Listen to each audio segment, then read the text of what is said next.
Hey guys, this is Connor with Maintenance Made Simple. Today we're going to be framing in the rest of our basement to get ready for electrical and insulation. We just have the closet left, so let me show you what we got going so far.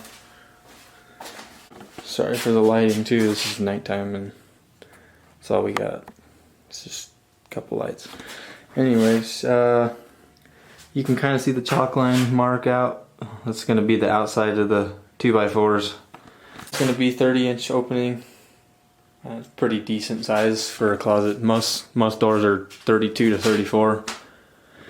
So we're going to get to framing this thing. I'll kind of explain when we get to certain spots of what tools I'll be using and link them in the description for you guys, and then how to use them and stuff like that. So just stay tuned and we'll throw a little time lapse together for you. Hopefully you guys enjoy. Thanks for watching.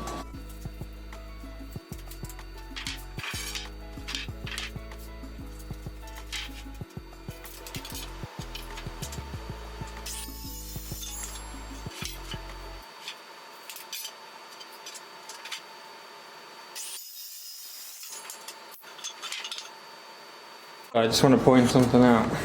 I just cut these top and bottom plate for the side over there in the corner to 30 inches, and you can frame a wall to either 24 on center or 16s because the sheets are 4 feet wide or 8 feet, so those work on 16 or 24-inch increments. But just for the sake of this closet, I'm probably just going to do a 2x4 on each end, like one right there and one over here, because that'll be plenty strong enough to hold a sheet up for a closet and less material wasted. So just thought I'd point that out. If you see me and I'm not framing it on 16 on center or 24, then you know why.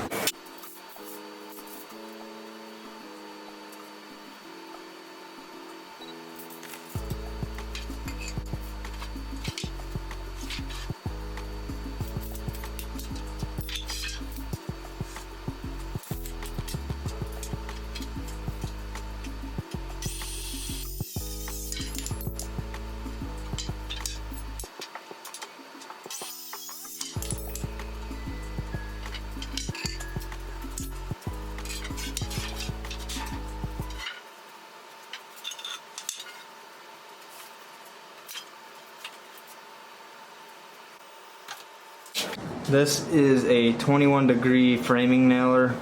It's just one from Harbor Freight. Well, I think it was only like 60 bucks or something after the 20% coupon. It's got like a slight angle on it, I don't know if you can tell. So you can get in the, like when you toenail a 2x4 for a wall, it's meant for that. It's one of the tools that I'll be using. You guys can totally do this without it. I've put up 100 walls with screws and a drill, and it works just as fine. But this is definitely faster.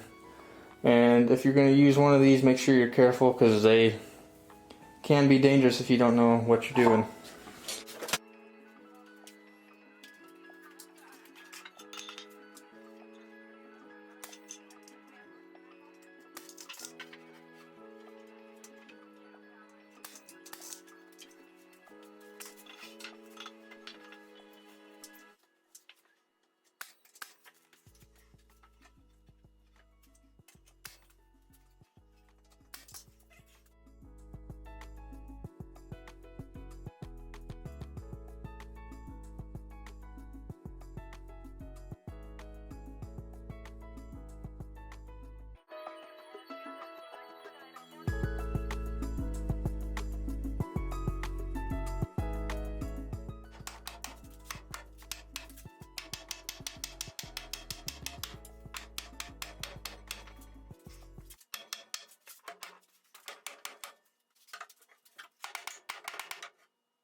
Here's the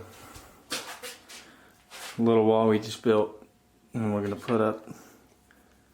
So before you even think about fastening it to the top or ground like the concrete or anything like that, make sure it's level this way. And that's pretty dang close.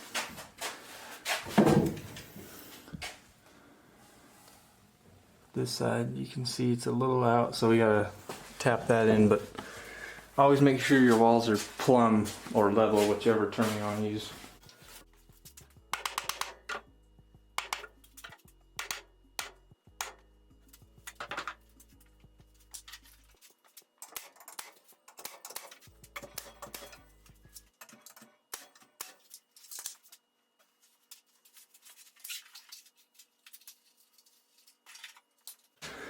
This is called, focus, there it is, Ramset.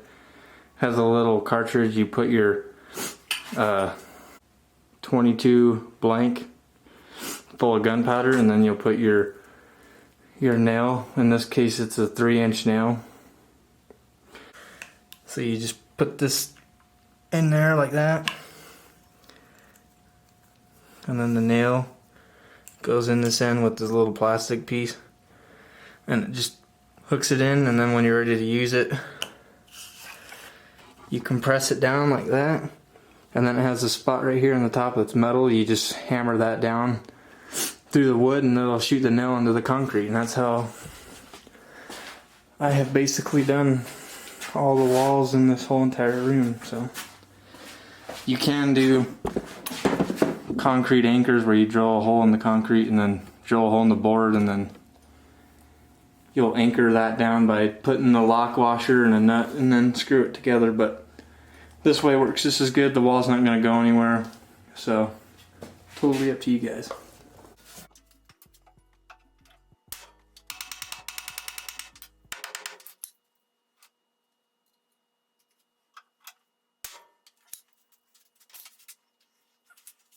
So you guys can tell this freaking wall is like solid, it's in there. And even with just these two boards, that'll be plenty of strength for drywall to go up on here. This stuff's sag resistant for ceilings anyway, so that should be more than good enough. We'll get going on the front part with the door opening. So let's do that now.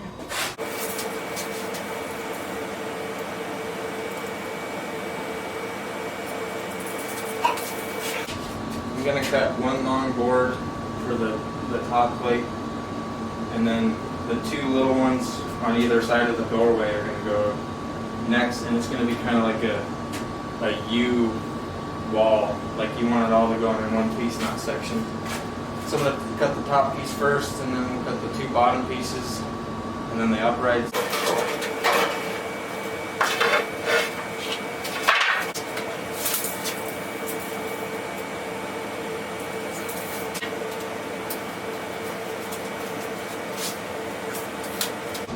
For a door frame opening, whatever size door you're going to get, you're going to want it to be 2 inches wider than the actual opening. So if I said it's going to be 30, I need to make it 32 because your jamb is 5/8 inch thick on each end, which is 1 3/8 inches, so almost 1.5 inches. That way you have 1/4 inch on either end to shim your door out when you're framing, when you're hanging your door.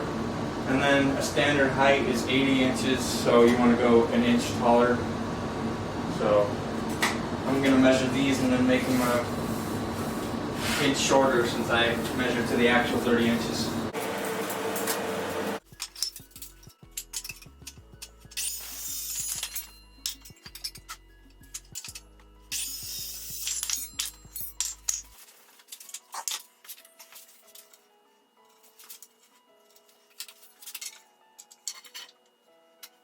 With a header, you guys,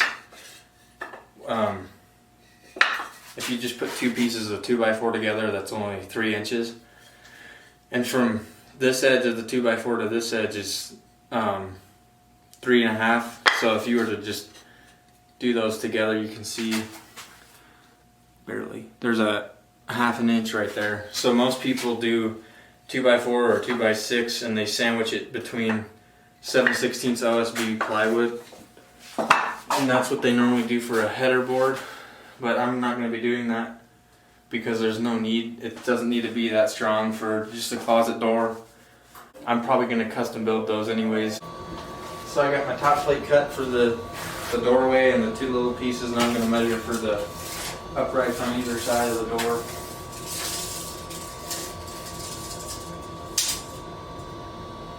All you do is measure to the top and then subtract 3 inches for your top and bottom plate.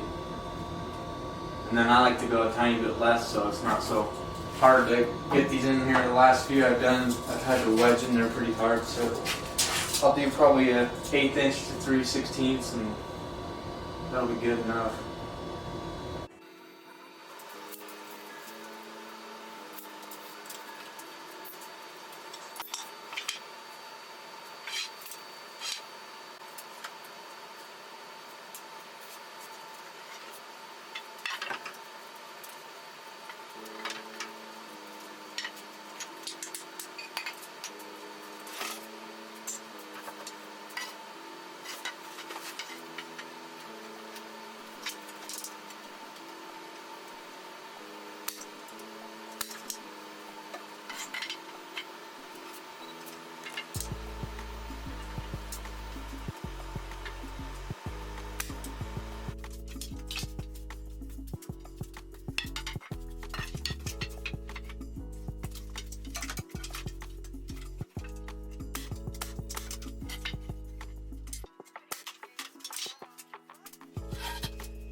Like I mentioned before, standard door opening is 80 inches tall from floor to the top. You want to go an inch taller for flooring, whatever you might have underneath, and then shimming purposes. So I'm going to measure up 81 from the floor, make a mark on each side, and then we'll put the header in.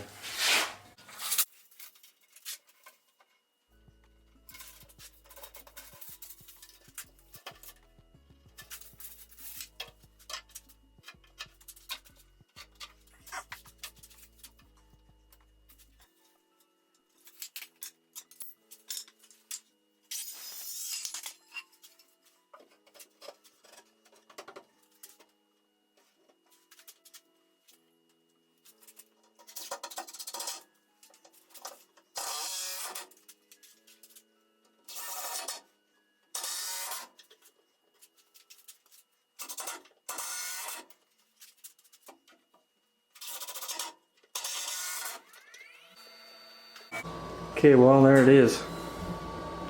It's a closet framed out. It's 30 inches deep by 60 inches wide, so 60 inches from here to here and 30 inches from there to there. And there's the header. I don't know, you can't really tell. That's like literally an 1.5 inch gap to fit one more board, but I think it's plenty strong enough. I don't know if you could see me hanging on it doing pull-ups, but if I can sit there and do pull-ups on that thing and it barely bends, that's plenty strong enough for me. That's all I got for you guys today. Hopefully you guys enjoyed this video. Thanks for watching. See you guys next time.